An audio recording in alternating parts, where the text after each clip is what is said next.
The paradox of happiness is that the more you chase it, the more elusive it becomes.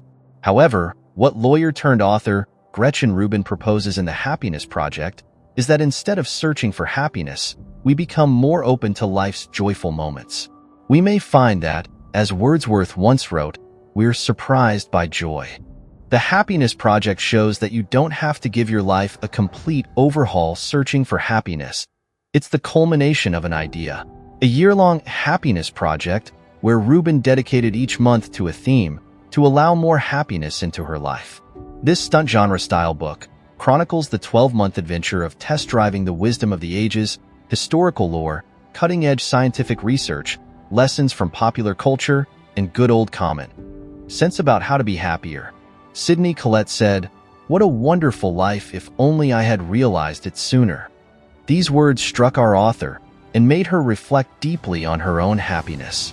She wondered how, if at all possible, she could invite more happiness into her life. Rubin had an epiphany on one rainy Tuesday afternoon in the unlikeliest of places, a city bus. She then realized that the days are long, but the years are short. Sitting on the bus that day, she grasped two things. She wasn't as happy as she could be, and her life wasn't going to change unless she made it change. We might think that happiness is subjective and that everyone's pursuit of happiness is different. So, how might someone else's happiness project apply to our life's journey? Rubin hopes that reading an account of her happiness project will inspire us to start our own. And although everyone's happiness project will be unique, there's great value in learning about another's idiosyncratic path towards happiness. Rubin's primary concern is less to do with the age-old question, what is happiness? And more to do with the pragmatics around happiness. She suggests that we focus on what we can do daily, in our busy lives, to lay a foundation for more moments of happiness. We'll briefly cover the basic steps of Gretchen Rubin's Happiness Project, and, because we don't have all year, we'll just explore 3 key lessons from the book. We'll look at the fundamentals of happiness, focusing on our vitality and how social ties and spirituality help boost happiness. Furthermore, we'll delve into a wide range of traditions, from the familiar to the esoteric. By doing all of this, you'll be a step closer to answering your own questions about happiness and how to begin your happiness project. Is it possible to make ourselves happier? Have you ever imagined winning the lottery? Have you ever thought how happy and fulfilled you'd be, and that all your problems would simply melt into oblivion? Did you know that studies show that interesting and perhaps unexpected things happen to lottery winners? Their happiness levels may rise temporarily, but after the initial euphoria, they tend to drift back towards their happiness equilibrium. The set point theory posits that a person's basic level of happiness doesn't fluctuate much.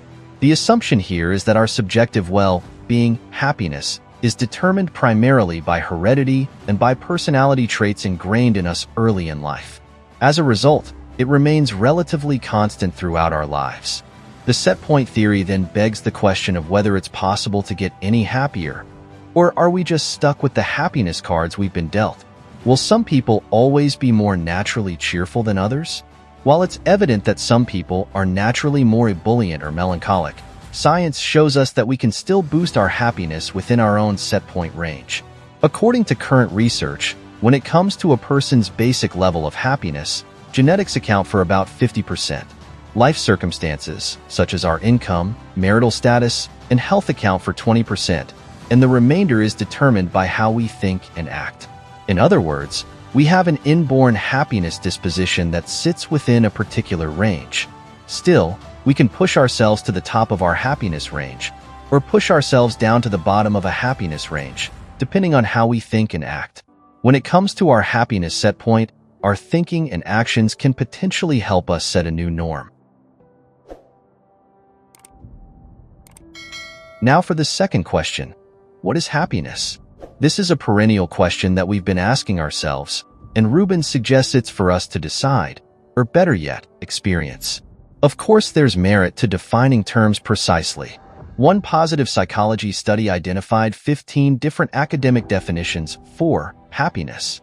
However, when it came down to the wire, spending time and energy exploring the distinctions between terms such as positive affect, subjective well-being, hedonism, and the myriad of other definitions seemed pointless to our author. Rubin didn't want to get sidetracked and go down a rabbit hole of terminology. Instead, our author decided to settle for the familiar catchphrase, "I'll know it when I see it."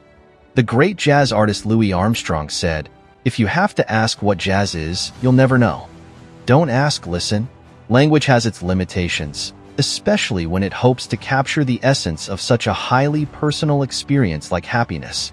Rubin believes that there are no startling secrets to happiness that we don't already know. The great truths about happiness have already been laid out by the most brilliant minds, both past and present. After all, as Alfred Whitehead said, everything important has been said before. It's also worth noting that, according to our author, the opposite of happiness isn't depression.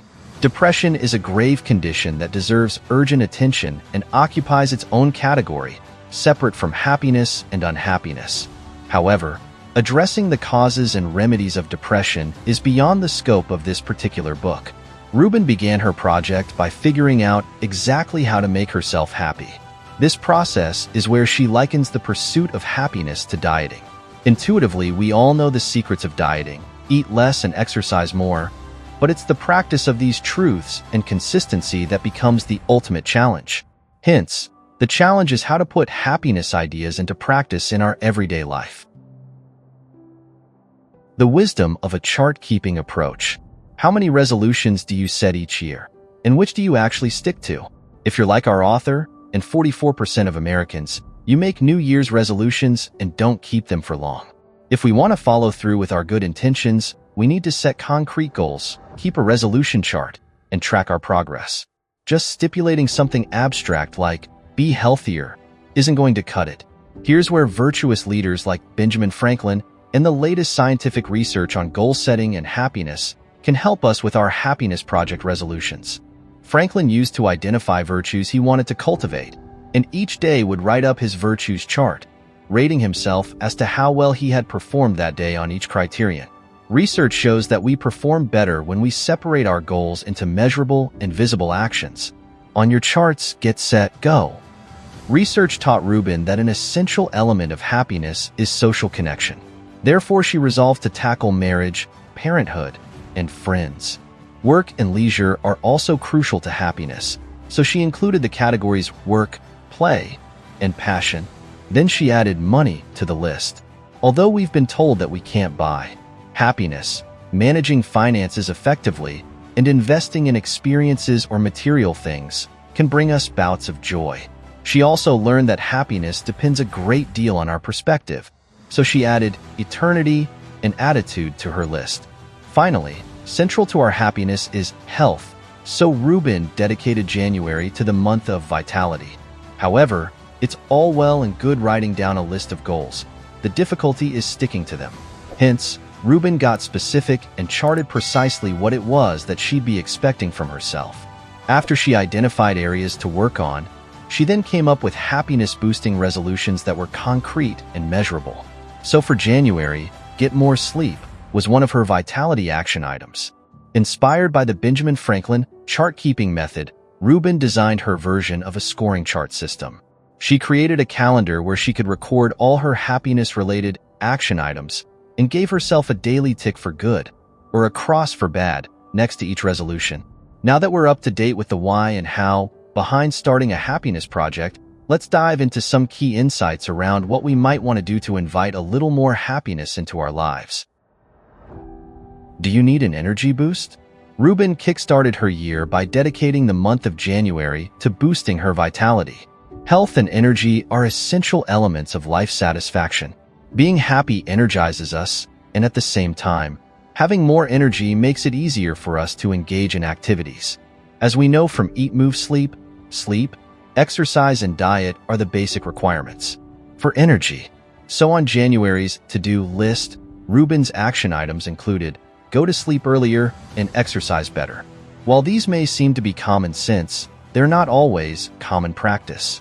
How often do we tell ourselves that we'll go for a run, only to run out of energy when the time comes to put on our running shoes? Rather than set strenuous targets, setting smaller targets like a daily 10-minute walk can boost energy levels. If you want to take it one step further, getting in 10,000 steps a day has been shown to increase energy levels effectively. To that end, Rubin got herself a pedometer and started keeping track of her daily steps, which helped her to feel more energized, motivated, and conscious of moving throughout the day. Just as it's crucial to turn the dial up on what might boost energy, we also need to turn our attention to what depletes energy. For Rubin, outer clutter caused her to feel mentally cluttered. So toss, restore, and organize became a significant part of her January routine. How many to-do tasks have you yet to tick off? Just the thought of one uncompleted item can create stress. Did you know that our brains tend to remember unfinished or interrupted tasks better than completed tasks? The scientific term for this is called the Zeigarnik effect. Owing to the Zeigarnik effect, our brains nag us about those unfinished tasks, even the ones we wanted to start years ago, which can drain our mental energy reserves. Why not dedicate a month to clear up mental space to declutter the physical and digital spaces we inhabit? Begin by sorting through household junk and emails, then complete those nagging but necessary to-do tasks. Finally, accept that there are tasks that we might never complete. Cross those off the list and say goodbye to them. This way, we clear up mental energy for things that really matter, like time with loved ones. This brings us to the next lesson, the importance of relationships. Harmonious relationships are key to happiness. The following month, Rubin's goals revolved around a more loving mindset. Diving into research on relationships, Rubin realized two key insights. The first is, you can't change your partner, you can only change yourself, and secondly, what you do every day matters more than what you do once in a while.